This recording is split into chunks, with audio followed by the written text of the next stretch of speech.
Un punto para ver distinto. Hablemos de esto. 2 de la tarde, 34 minutos, y continuamos con nuestro magazine Punto Seguido en nuestra sección Hablemos de esto. Hoy con un invitado muy especial, Nixon Hernández, con quien estaremos hablando un tema muy importante, y es cómo entender las dificultades escolares a través de la neuropsicología. Nixon, buenas tardes, bienvenido a Punto Seguido. Buenas tardes, muchísimas gracias por esta invitación, por permitirme compartir este espacio y también extender un saludo muy cordial a todas las personas que nos están escuchando. Me siento muy feliz de poder estar aquí. Bueno, Nixon, hablemos un poquito primero de su perfil, ¿no? Es psicólogo, especialista en neuropsicología infantil y desarrollo integral de la infancia y la adolescencia. Hoy hemos querido tratar este tema porque es una situación muy recurrente, sobre todo el tema de dificultades escolares y cuáles son, pues, como de pronto esas ayudas o esas alternativas que podemos tener cuando se presentan esas dificultades. Primero quisiera preguntarte, en consulta, desde tu experiencia, ¿cuáles son las dificultades escolares que con más frecuencia recurren a tu sesión, a tus consultas? Ya, sí, correcto. Dentro de lo que generalmente saben consultar conmigo, suelen ser problemas de tipo atencional, problemas aprendizajes con respecto al aprendizaje de la lectura, de la escritura, problemas con las matemáticas. Realmente son diferentes circunstancias que ocurren en el contexto escolar, ¿sí? Tanto como lo que le comentaba, de estas dificultades específicas del aprendizaje, como también problemas de relaciones con los compañeritos, con la docente, ¿sí? Problemas de bajo desempeño escolar que persiste mucho en eso, llevan muchos periodos académicos perdiendo materias. Esas son algunas de las cosas que consultan frecuentemente. Listo, muchos padres o madres de familia dicen frases como: mi hijo no pone atención, no entiende matemáticas, se atrasa con las tareas, se le olvidan las cosas, y particularmente a mí me ha pasado. Entonces, todas esas situaciones, ¿tú crees que deben generar una preocupación o una alerta a nosotros como padres o madres de familia? Sí, mira que actualmente, bueno, antes, ¿qué era lo que pasaba, no? Estas dificultades estaban presentes, ¿sí? Siempre han estado presentes. Lo que pasa es que antes tal vez la visión que teníamos de estas situaciones era que era falta de esfuerzo, que no ponía empeño, bueno, que se la pasa pensando más en el juego, en la tablet, en la tele, ¿sí? Pero últimamente ya las personas son más conscientes de que realmente pasa algo, ¿sí? Que estas dificultades son reales, ¿sí? Entonces, mira que es muy importante que los docentes y los padres de familia puedan detectar estas situaciones, estas circunstancias como señales de alarma para poder consultar, ¿no? Y para poder consultarlas para entenderlas, porque así como tú dices, ¿no? De esta parte atencional, ¿sí? Sí, correcto. La parte atencional dentro de las problemáticas que se consultan más, de las que se consultan, esta de atención es la con mayor peso, ¿sí? ¿Y qué es lo que pasa? O sea, acá es la preocupación, ¿cierto? Porque cuando hay estas preocupaciones de la parte atencional, como ya hay más conocimientos y en las redes sociales circula esta información, entonces ya dicen, no, TDAH, ¿ya? Entonces, ¿cuál es el riesgo de eso? Los niños empiezan ya con etiquetas a decir... Me acabo de acordar de un caso que incluso decían, ¿no? que esta persona tenía con TDAH y los mismos niños se aislaban de ella porque pensaban que era una enfermedad y que eso se les iba a pegar, que era contagioso. Entonces, aparte de que la niña tenía que cruzar estas dificultades escolares, pues también tenía que atravesar esta parte emocional, ¿no? Y bueno, y entonces me acordé de eso, hablando de este tema, porque a veces no es solamente el diagnóstico, no es la etiqueta, ¿sí? A veces un problema atencional tiene muchas razones, ¿sí? Tanto como puede haber un déficit cognitivo, un déficit con la parte atencional, ¿sí? Pero en muchas ocasiones también es, por ejemplo, bueno, qué está pasando con su sueño, cómo está su alimentación, los problemas emocionales, de hecho, ¿sí? Cómo está viviendo ese niño, esa interacción con sus compañeritos, con sus profes, ¿sí? Todos estos elementos también impactan en la atención. Y a veces siempre una evaluación nos ayuda a comprender realmente qué es lo que está pasando con el niño. Si realmente, bueno, estamos hablando de un TDAH o qué es lo que pasa con esa dificultad atencional, ¿no? De acuerdo, sí, pues mira que sería importante que nos cuentes un poco cómo diferenciar una dificultad, digamos, de pronto pasajera, con una situación propia del aprendizaje. Sí, o sea, por ejemplo, que ya merece, como que dice, uy, no, aquí ya está pasando algo, porque pues, digamos, situaciones en la etapa escolar van a haber muchas, sobre todo en las diferentes etapas, ¿sí? Puede que algunas se dé porque se cambió de colegio, porque está viviendo pues una nueva situación, pero ¿cómo hacemos ya cuando llega esa situación que es recurrente? O sea, ¿cómo vemos esa parte? ¿Cómo podríamos de pronto mirar qué necesita tenerse en cuenta o evaluarse? Sí, bueno, como lo decía, lo primero es que los padres y los docentes, al darse cuenta de estas primeras señales, ¿no? Son súper importantes porque, bueno, uno dice ya aquí pasa algo, ¿cierto? Entonces, bueno, esa atención, como tú dices, ¿será que es algo transitorio? ¿Será que, bueno, se adapta al colegio y ya pasa?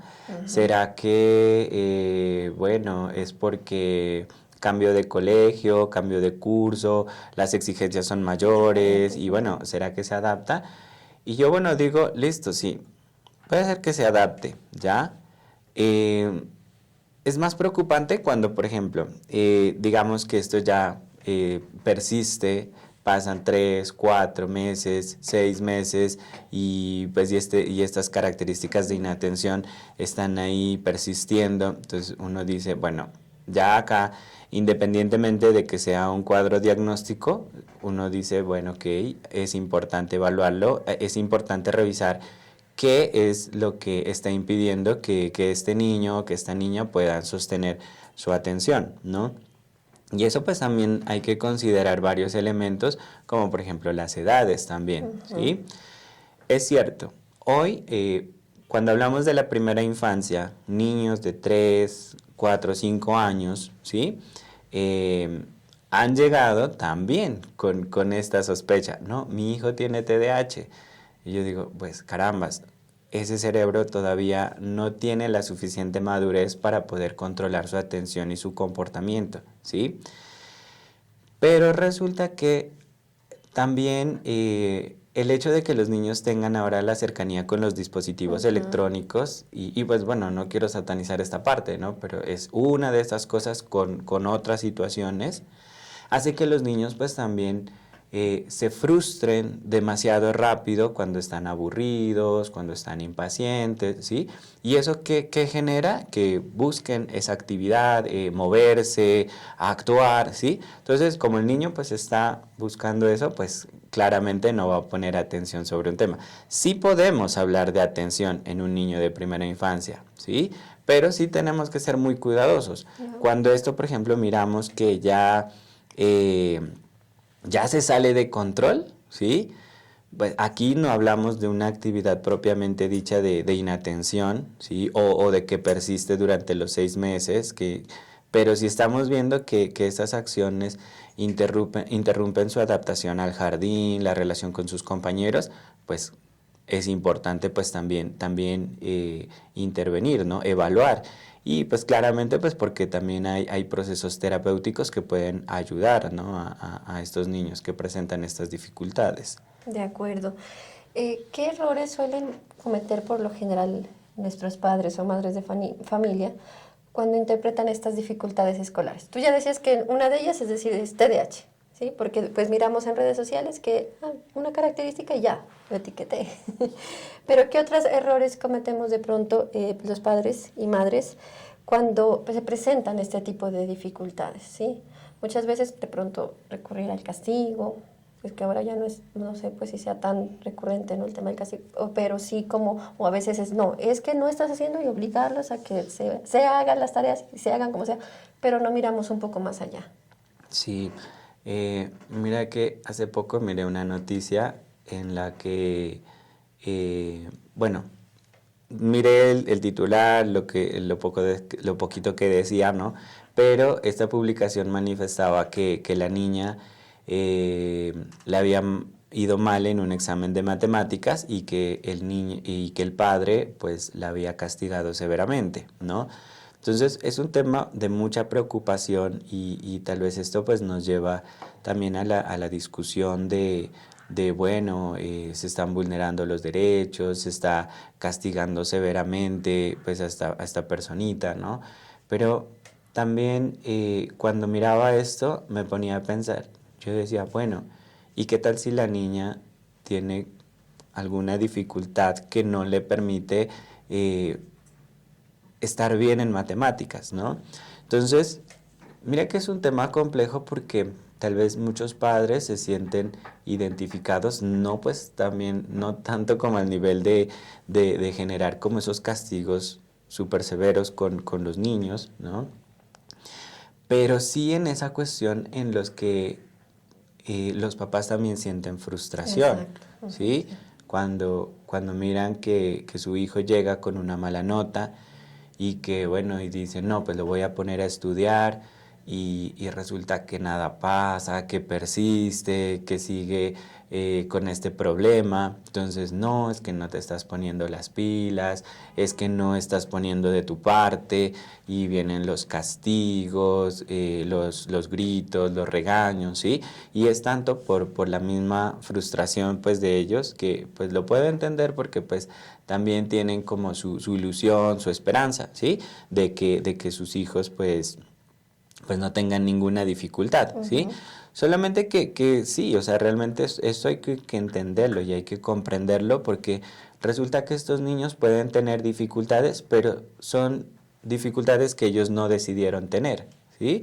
Porque son cosas que aparecen por el desarrollo de ellos, ¿sí? Claro. Entonces se van creando estas dificultades y ellos ya son lanzados a ese curso que ya tienen que adaptarse, sea como sea, tienes que aprender a leer, a escribir, a sumar, a restar, pero si no tengo las herramientas cognitivas suficientes, pues ahí va a ser el tropiezo, ¿no?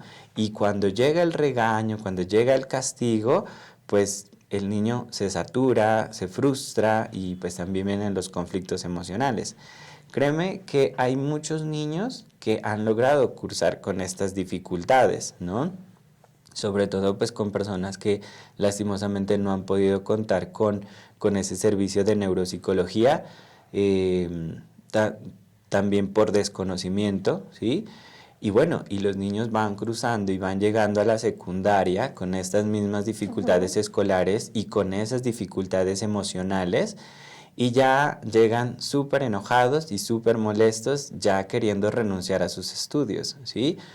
Entonces, y créeme que sí, a mi consulta llegan muchos de estos casos, ¿no?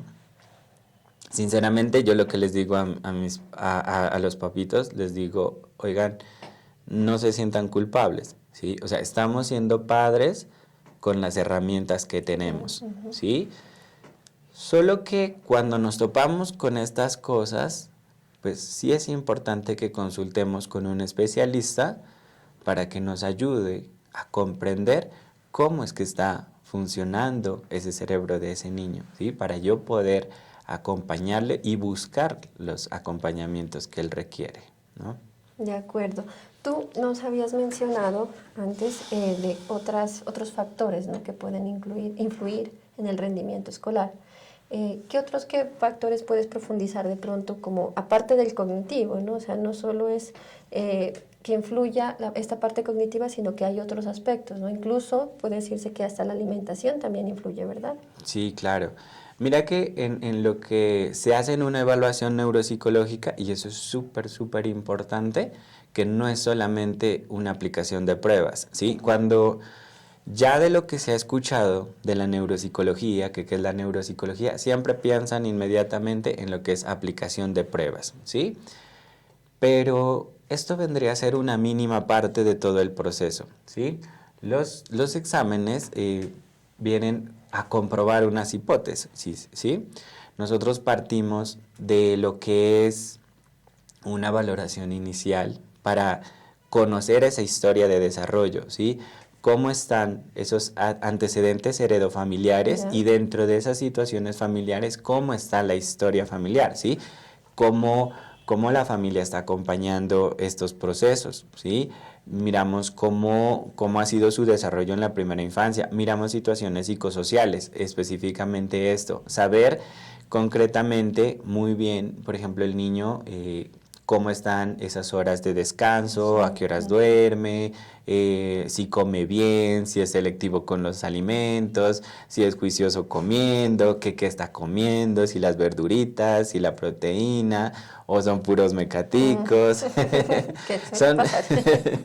sí, entonces las actividades deportivas, ¿sí? Entonces, por ejemplo, a veces cuando ya llegan los niños a consulta, uno pues ya empieza a ver y ya empieza a ver como esos movimientos, esa interacción con los elementos del consultorio, cómo ellos se relacionan con el evaluador, cómo es su relación con los padres. Entonces ya uno empieza a armar como toda esta historia y uno dice, ok, bueno, tú me hablas de déficit atencional, pero mira, revisemos también esta parte, ¿no? Porque si tú me dices, es que mi hijo se la pasa en la tablet hasta las 8 de la noche y no hay poder humano que, Que se la quite. que se la quite, ¿sí? Y pues ya el otro día le toca madrugar al colegio, pues realmente yo digo, bueno, ok, sí, evidentemente vamos a encontrar problemas de atención. Muy seguramente no es un TDAH, sino tal vez es un niño que también que le falta descansar, ¿no? Incluyendo mismas personas que sí puedan tener esa condición, el hecho de no tener en cuenta también estos factores psicosociales como es el descanso, las situaciones de agresión también en el colegio, ¿no? O sea, el bullying, tanto de los compañeritos, lastimosamente también hay contextos en donde los docentes también, digamos que no son acostumbrados como a ese trato. Lo que pasa es que ahora el trato ha cambiado mucho con los niños, ¿no? Y eso está bien. Pero hay veces que pues también se han dado como esos roces entre los profes, entre los niños. Entonces, todos esos elementos que uno va recogiendo en esa primera entrevista, uno ya va identificando y dice, ok, esto también puede tener otra explicación, otra causa, no solamente neurocognitiva, sino también un componente psicosocial, un componente de nutrición, ¿sí? Es importante tener una visión integral de esa evaluación, ¿no? Y como te digo, claramente sí, vamos a encontrar dificultades atencionales, si ese es el caso, o incluso a veces no, es que son múltiples cosas. Esto que acaba de pasar ahorita, ¿no? Me lleva a algo, ¿no? Precisamente hace poco evalué a un chiquito que llegaba con sospechas de TDAH, ¿sí? Que no, porque es inquieto, que porque tiene un déficit atencional, y la historia era que él tenía déficit atencional y que evadía la escritura, ¿no? Entonces, cuando empezamos a hacer el estudio, ¿sí? Y resulta que por ningún lado, o sea, TDAH cero, ¿sí? Y más resultaba que era el problema que tenía de la escritura, ¿sí? Unas dificultades en la motricidad fina, y que realmente pues lo que estaba haciendo era que cuando le tocaba escribir buscaba otra actividad de regularse, ¿sí? Que charlar con el compañerito, levantarse del puesto, pero eso no era hiperactividad, era que estaba buscando otra actividad. Pero bueno, esto me acordé de esto y me fui por otro lado. Bueno, Nixon, seguimos en esta conversación. Vámonos a una. Y bueno, hemos hecho un recorrido muy interesante y que a nivel personal también me ha llamado mucho la atención. Y tú has mencionado algo muy importante y es etiquetar muy rápido a nuestros niños y niñas con algunos síndromes, trastornos, etcétera. ¿Qué riesgos existe cuando etiquetamos mal a un niño sin una evaluación adecuada? El riesgo. El riesgo es, pensemos un poquito, por ejemplo, en la niña, ¿no? Que les contaba, que la llamaban con TDAH sin una evaluación, ¿no? Y pues y la percepción de ese contexto es tal vez es una enfermedad, o sea, o qué es lo que tiene ella, ¿no? Y no es una enfermedad, ¿no? Entonces, mire que a veces cuando el niño tiene una etiqueta, ¿no? Se convierte como, no digo que deba ser así, ¿no? Pero se convierte como en ese carnet de presentación, Sí. ¿ya? Entonces se va a encontrar con docentes, con directivos, con terapeutas, con familia, con vecinos, amigos, y va a estar ese carnet de presentación, ¿no? Entonces todo el mundo va a decir, ok, bueno, esta persona tiene tiene este diagnóstico, ¿no? Y hablemoslo, por ejemplo, eh, algo que de los programas de inclusión, ¿no? Que tienen los colegios, ¿no? Sí. Entonces dicen, bueno, el niño se va a inclusión porque tiene este diagnóstico, ¿ya? Ok, bueno, pero ¿qué características? Lo que pasa es que tú puedes tener a 2 niños con TDAH, ¿sí? O 2 niños con autismo, ¿sí? Y créeme que los 2 niños van a ser totalmente diferentes, van a tener características muy diferentes. No quiere decir que porque tengan una etiqueta, un diagnóstico, quiere decir que sean iguales a otro niño, ¿sí? Entonces, eh, cuando van a conocer a estos niños, ¿no? Y llevan una etiqueta que no les corresponde, ¿sí? Entonces, lo que van a hacer, hablábamos de esos procesos de inclusión, es facilitarle cosas que de pronto el niño no necesita, ¿sí? Por ejemplo, un niño puede tener un TDAH, ¿sí? Pero puede ser muy inteligente, puede ser muy brillante con el razonamiento, ¿sí? Entonces, van a decir, bueno, pues como el niño tiene TDAH, entonces, qué sé yo, no le vamos a hacer exámenes, bueno, que el niño tuviera problemas de memoria de trabajo, ¿sí? Que es retener esa información por un momento. Entonces, no, le vamos a hacer los exámenes inmediatamente. Pero si de pronto el niño, a pesar de tener una memoria de trabajo baja, tiene un buen proceso de aprender información y tiene una buena memoria, o sea, una memoria a largo plazo, entonces, por ejemplo, el hecho de hacer un mecanismo sin conocer cómo es que está ese niño, pues le pueden hacer un mal, ¿no? Porque pues va a recibir acompañamiento en el colegio, sí, pero pues mal enfocado, ¿ya? Entonces, ese yo creo que, y aquí estaba hablando de las características, ¿no? Pero también imagínate, por ejemplo, es que hay muchos niños, lo del autismo, ¿no? Es un diagnóstico que últimamente se ha vuelto muy nombrado, ¿sí? Y entonces, por ejemplo, resulta que llegan niños con problemas para relacionarse con sus compañeritos, ¿sí? Y ya llegan al consultorio, ya llegan con la etiqueta de que venimos a un examen neuropsicológico porque mi hijo tiene autismo. Entonces, ¿y quién les dijo que tenía autismo? No, es que lo miré en las redes sociales, porque él no se puede relacionar con los amiguitos. Entonces yo que como que, bueno, momento, porque se puede tratar de otra cosa, ¿sí? Entonces, mire, por ejemplo, aquel niño que lleva un mal diagnóstico, ¿sí? Va a recibir sus apoyos, sí, claro, pero no van a ser bien enfocados. Realmente el diagnóstico nos da como ese punto de inicio para ver cómo podemos apoyar a ese niño. De acuerdo. Bueno, entonces tú ya nos has hecho como un panorama de muchas de las situaciones y cómo afecta, pues en este caso, esas etiquetas, ¿no? Que ponemos de manera apresurada a los niños y las niñas. Y bueno, desde tu especialidad como la neuropsicología infantil, para quienes no conocen, quisiera que nos cuentes un poco sobre esta disciplina y en qué ayuda a los niños y a las niñas. No, ok. Bueno, la neuropsicología infantil es una disciplina que estudia la relación entre el funcionamiento cerebral y las actividades, ¿no? Cuando hablamos de las actividades, de la conducta, hablamos precisamente de esto, del aprendizaje, de la adaptación, de la comunicación, ¿sí? Cuando hablamos del funcionamiento cerebral, hablamos de esos procesos psicológicos superiores, como son la atención, la memoria, el lenguaje, el funcionamiento ejecutivo, que son esas funciones de control y de modulación del comportamiento y de las emociones, ¿sí? Y todo esto, lo que hacemos desde evaluación neuropsicológica es, primero, como te decía, revisar esa historia, revisar esos antecedentes, qué nos está diciendo la historia del desarrollo, mirar esos factores psicosociales también, cómo han hecho que esto también impacte en lo que le está pasando al niño, ¿sí? Y bueno, y revisar precisamente cómo está su proceso de atención, de memoria, de lenguaje, para así poder entender cómo esto,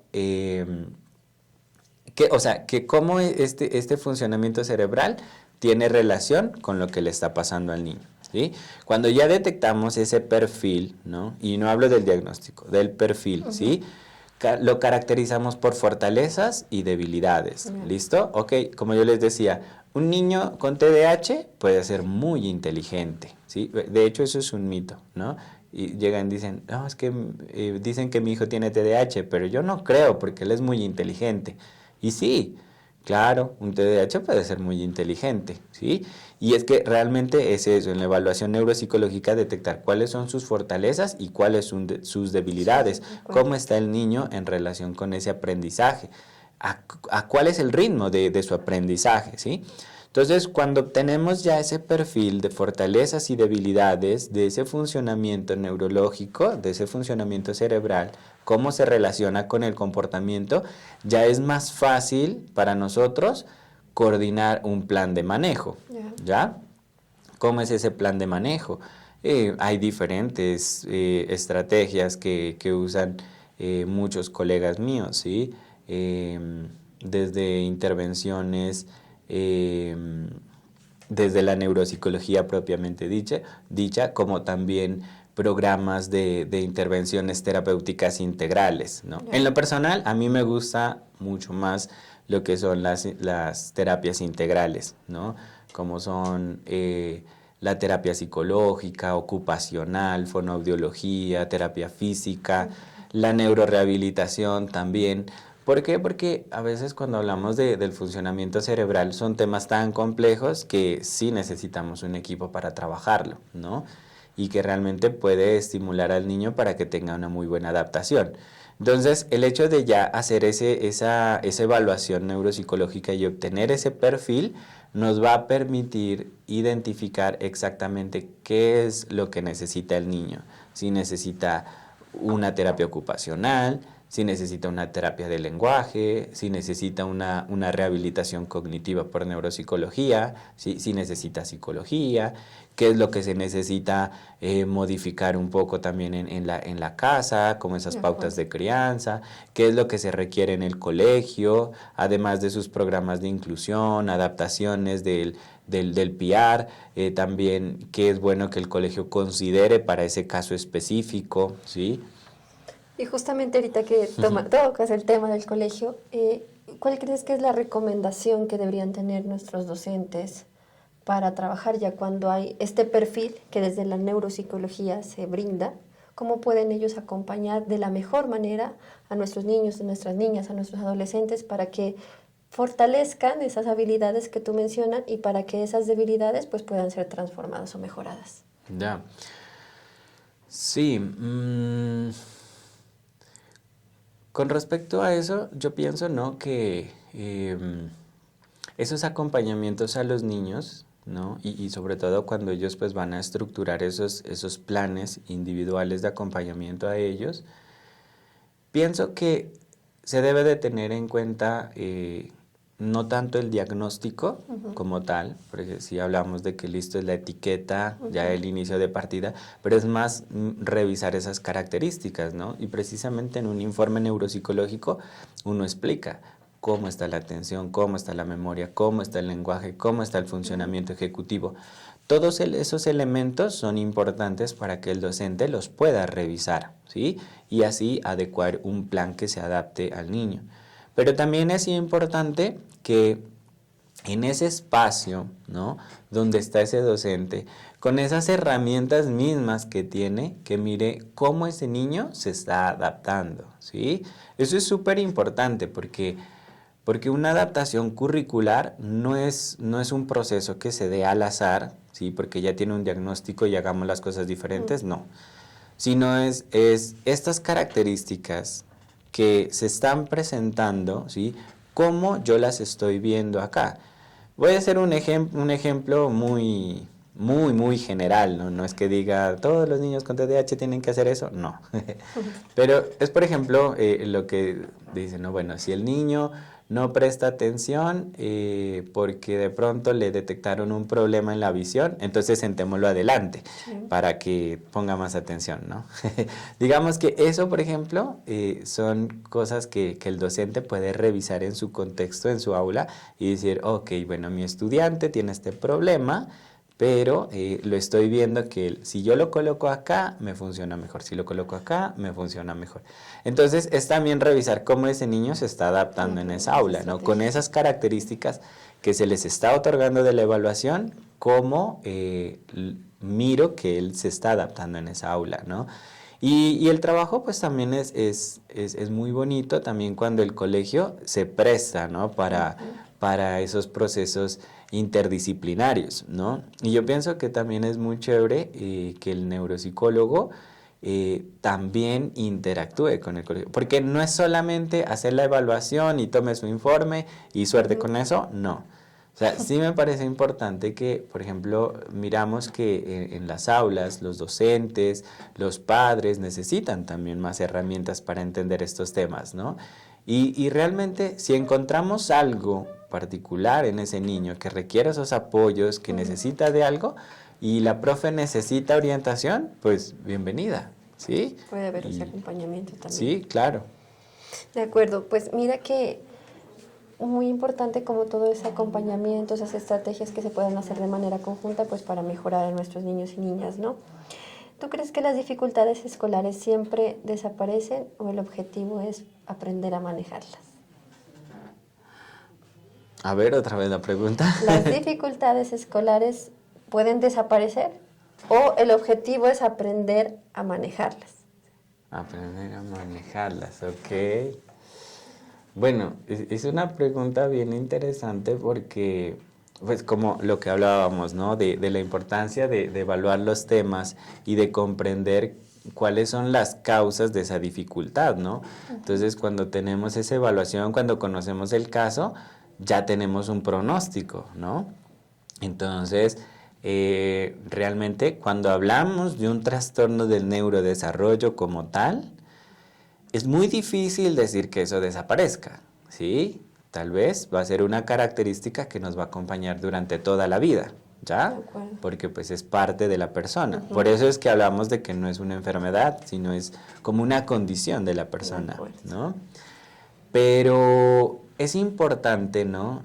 Ya sea trastorno del neurodesarrollo o no, ¿sí? Es importante mirar que esas terapias que el niño recibe le van a permitir una mejor adaptación, ¿ya? Entonces, sí, claro, es muy importante entender esas dificultades, comprenderlas, cómo se están dando, para brindarles esos apoyos. ¿Y para qué? Para que el niño tenga una muy buena adaptación, ¿sí? Y eso abre muchísimas cosas, ¿sí? Pero sí, realmente cuando le brindamos los apoyos necesarios, entendemos muchísimo más estas dificultades. Ojo, no podemos convertir los síntomas, las cualidades que presenta el niño como una justificación, digamos, a las conductas desadaptativas, como el mal comportamiento, la indisciplina, el bajo desempeño escolar, lo que no quiera estudiar, qué sé yo, que se pelea con los compañeritos. Ojo, esto no se puede volver como una justificación de estas situaciones, ¿no? Sino que es precisamente, o sea, poder entender que si el niño tiene algunas situaciones que le impiden esa adaptación, entonces vamos a a prestar esas ayudas terapéuticas para que el niño se pueda adaptar mucho mejor, ¿no? Bueno, Nixon, bueno, hemos hecho un recorrido bastante interesante sobre el tema de la neuropsicología, de las dificultades escolares que se presentan en nuestros niños, niñas y adolescentes. Y ya en nuestro último bloque, quisiera que nos compartas, Nixon, un mensaje que le quieras enviar a los padres, madres de familia, para que de pronto se acerquen a este tema de la neuropsicología, ¿sí? Porque hay esta disciplina que puede ser una gran herramienta para poder comprender las diferentes dificultades que pasan nuestros niños, niñas y adolescentes. Claro que sí. Bueno, pues como lo decía en un momento, me parece súper importante que tanto padres como docentes seamos observadores y que revisemos que si estas dificultades con nuestros niños y nuestras niñas están persistiendo y de pronto estas herramientas que tengo para acompañar se me están agotando, ¿sí? Que no tengamos miedo de consultar, ¿sí?